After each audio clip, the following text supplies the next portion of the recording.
muchos aspectos de la economía que quiero tratar esta noche con vos. Adelante. A ver si lo podemos hacer un ping-pong rico. Hay dudas, primero, ¿no? De esto el gobierno está muy alerta. ¿Hay dudas sobre la capacidad de acumular reservas del gobierno?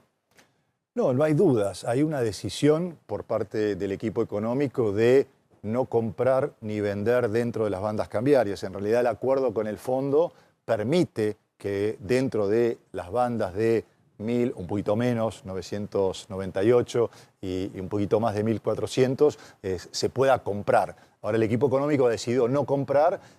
Yo creo que acá es importante tener un seguro contra todo riesgo, ¿eh? Como cuando uno saca un auto, es muy importante tener ese seguro, pero bueno, se ha privilegiado otro objetivo como es el de la desinflación y a mi entender en algún momento vamos a necesitar reservas porque el mundo está muy volátil, los capitales se mueven sin solución de continuidad y bueno, así como pueden ingresar capitales también se pueden ir. Por lo tanto hay que estar preparado para las buenas y para las no tan buenas. Porque si vos compras a la mitad de la banda, como estaría el dólar en este momento, más o menos 1.200, ¿podés tener una suba del tipo de cambio? Bueno, para eso se necesita pericia en el día a día. Lo que se necesita es observar la oferta en el día a día, cuánto es la oferta y obviamente no ponerle presión a la demanda para no generar un alza del tipo de cambio. Pero eso es, te lo digo por experiencia, es observar el día a día, cómo está la pantalla, cuánto es la oferta. Esta es una buena época porque hay oferta de divisas por parte del campo, que está vendiendo alrededor de 3.000 millones de dólares por mes. Así que se está perdiendo una oportunidad. Los dólares del colchón, ante el programa del gobierno, no investigamos tus consumos, no te preguntamos, dale, podés invertirlos tranquilamente, no están circulando. La mayoría dice porque no hay ley. Confían en la actitud del gobierno y en la palabra del gobierno mientras esté en el gobierno. ¿Qué pasa con eso? A mi juicio, el equipo económico se quedó corto con esta medida. Hay que reconocer una realidad, Pablo, en nuestro país, que es, hay dinero en efectivo. Uno de los temas centrales, ahora que estamos viendo el tema jubilados, tiene que ver con la informalidad. Hay un 50% de la economía que está, lamentablemente, en la informalidad por altísimos impuestos, por altísimas distorsiones. Cuando vos mirás el sistema financiero, porque lo que ha ocurrido con esta medida es se ha mejorado o se ha, si querés, levantado los regímenes informativos. Es decir, si hay compras de más de X cantidad de pesos, ya no se informan a los organismos de control. Ahora, eso no permite a la gente utilizar el efectivo. A mi juicio, el paso que hay que dar es ir lisa y llanamente al bimonetarismo. Espera, ¿no te permite usar el efectivo? ¿Por qué? Porque hoy por hoy es a libre elección. Si vos vas al kiosco de la esquina y le decís, señor, quiero comprar estas golosinas y le voy a pagar con $3, $2, depende del kiosquero o el supermercado o la farmacia, si te lo acepta o no. En general, quizás alguno puede decir, la mayoría te lo puede aceptar, pero para que se acepte y para que tenga el mismo nivel o el mismo estatus jurídico, lo que hay que hacer es darle curso legal al dólar, permitirle que el dólar... Eso sería el bimonetarismo formalmente realizado. Por eso te digo que se queda corto. Acá no te puedes quedar en el medio del río para decir, bueno, régimen informativo. Por supuesto, esto no se puede improvisar. Hay que hacer un trabajo previo sobre todo con dos organismos. Uno es el FinCEN. El FinCEN es la UIF de los Estados Unidos, que no está separada del Tesoro, es una oficina que está dentro del Departamento del Tesoro, que es el Ministerio de Economía, te digo porque yo he recorrido esos pasillos, y explicar que en la economía argentina hay informalidad y que no tiene que ver con el narcotráfico, que no tiene que ver con la trata de personas, que no tiene que ver con el terrorismo, sino tiene que ver con una economía que ha estado muy regulada, que tiene altísimos impuestos y que lamentablemente tiene este nivel de informalidad. Con fondos que provienen de actividades lícitas, pero que cuando se compraron divisas se transformaron en ilegales. Exactamente. Y lo propio también con otro organismo, el que regula el lavado de dinero internacional. Es decir, hay que explicar esto primero. ¿Por qué tenés que explicarlo? ¿Para que te autoricen? No para que te autoricen, pero sino para que sepan que Argentina no está haciendo nada para fomentar el lavado de dinero. Acá lo que, como sabés, en el mundo se persigue y correctamente es el lavado de dinero por distintas actividades ilícitas. Acá hay que, primero, y hay muchos trabajos al respecto. De hecho, mi equipo en la Fundación Capital ha hecho trabajos que demuestra el nivel de informalidad y que no tiene nada que ver con actividades ilícitas. Esto hay que ir, presentar la documentación, decirle, vamos a hacer esto, no explicarlo antes de hacerlo, pero hay que ir por ese camino. Hay que mostrarle la foto de la salada, nada más, por ejemplo. La salada, la saladita, la dulce. Exactamente. ¿Crees que eres la mayor feria casi en Sudamérica de la informalidad? Pablo, tenés un problema en tu casa, llamás a un plomero, llamás a un gasista. Y a mí me pasa, yo tengo una casa y siempre hay problemas, siempre algo se rompe. Obvio. Es muy difícil que alguien te haga, yo le pido factura y muchas veces tengo que llamar a 2, 3 proveedores hasta decir, mire, sin factura no le puedo pagar. Olvídate. La circulación de la informalidad de esos trabajos independientes es total, es casi total. Con lo cual lo que se necesita es transparentar esa realidad que ya ocurre en la Argentina. Pero transparentarla para que realmente entonces tengamos más circulación y que la gente pueda exteriorizar e ir a cualquier lado, ir a un restaurante, ir al supermercado, ir a cualquier lado y usar pesos o usar dólares. Esa es la manera en donde la gente va a tener confianza para usarlos. Te la voy a complicar un poquito a partir de una charla que me daba un colega tuyo, un economista.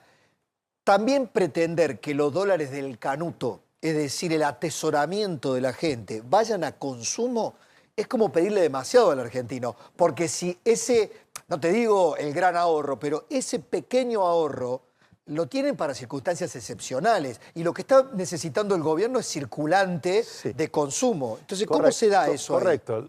¿Cuánto es el dinero que está atesorado en la República Argentina? Billetes. 250.000 millones de dólares. Te estoy diciendo una cifra baja, hay cifras mayores. Con que el 10% de eso, que la gente deje el 90% para ahorro, con que el 10% de eso empiece a circular, es decir, que empiece a circular 25.000 millones de dólares, prácticamente tenés la mitad de la base monetaria en la Argentina. O sea que no estamos diciendo que vayan a circular 250.000, sino una pequeña porción de eso, que la gente siga dejando los ahorros, pero que una pequeña porción de eso lo pueda usar para comprar lo que se le ocurra.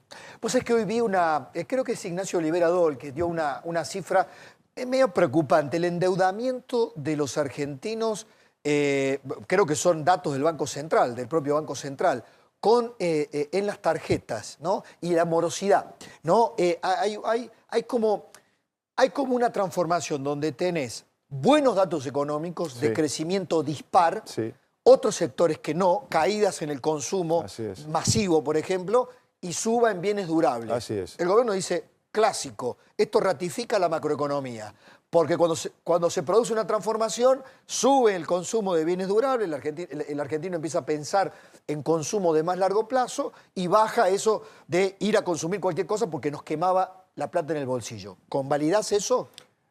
No. No, a ver. Argentina tiene un problema que viene de arrastre, que no es de este gobierno, sino que viene de arrastre, que es desde el último trimestre de 2017, Pablo, viene cayendo el salario real. El salario real, tanto de trabajadores registrados como de trabajadores informales, estamos hablando de 2 dígitos que ha caído. Entonces, hoy el salario va corriendo por detrás de la inflación. Miremos si el gobierno dice que se va recuperando el salario. Bueno, pero miremos solamente la pauta salarial de la mayoría de los gremios. Está creciendo al 1%. La inflación, muy bien, el gobierno la ha bajado y está bajando al 2%. Pero está por encima. Pero está por encima, Claro. Con lo cual, mínimamente, ojo, viene con un rezago de mucho tiempo, le va a costar recuperarse, pero todavía sigue rezagado. Con lo cual, lo que tenemos que generar es que haya más actividad económica, que haya más consumo, pero claramente mejoras de productividad, y esta es la agenda que viene por delante, por ejemplo, reducción de impuestos al trabajo. Bueno, eso es lo que le plantearon los gobernadores. Yo ayer estuve con Nacho Torres, todos los gobernadores me parece que están preocupados también con eso porque les ha bajado la recaudación. Pero poneme ese dato que recién lo teníamos en la placa. A ver, la morosidad en tarjetas de crédito trepó en marzo a un máximo de los últimos 3 años. Digo, como una luz amarilla, ¿no? Mirá, en los préstamos personales quedó en marzo arriba del 4%, un máximo en 9 meses. ¿Y qué más? Tenés la cantidad de cheques rechazados trepó en abril al mayor nivel en 5 años. Y empresas medianas empiezan a ver cerrado el mercado de capitales local e internacional. Bueno, esto es una alerta, hoy lo leía en un informe de Ignacio Olivera Dol, como como señal? ¿Qué te dice esto? Bueno, te está marcando, Pablo, que el ingreso disponible de la gente no alcanza, fue a tomar crédito y tampoco le alcanza para pagar la cuota. De todas maneras, pongamos esto en términos relativos. Si bien es cierto que el crecimiento es el más alto, 4% de morosidad en consumo no es una cifra que sea alarmante. Lo alarmante es la tendencia, y la tendencia es esta. No alcanza el dinero para comprar los alimentos o los alimentos básicos, algunos que pueden tener algo de esparcimiento, se usa la tarjeta y cuando llega la tarjeta no hay para pagar el mínimo. Has sacado un libro junto con José Urtubey. Así es, que es una agenda de futuro. Siempre vos sabés que nos gusta con José, y este es mi 7º libro, Sí. Que justamente hablamos de una verdadera revolución federal impositiva.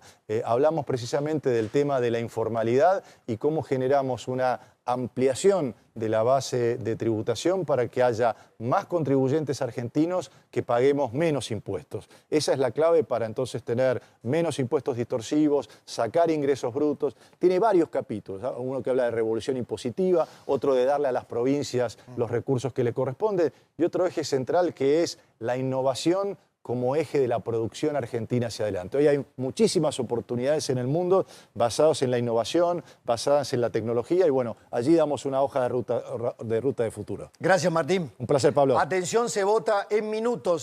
Se vota una media sanción que puede darle un dolor de cabeza al gobierno en términos políticos. Ya han anticipado que van a vetar. De acá irá al Senado, por supuesto, con mayores chances incluso de ser ratificado. Pero es algo que el gobierno quería evitar, que se produjera el quórum y que se discutiera esto. Vamos a ver el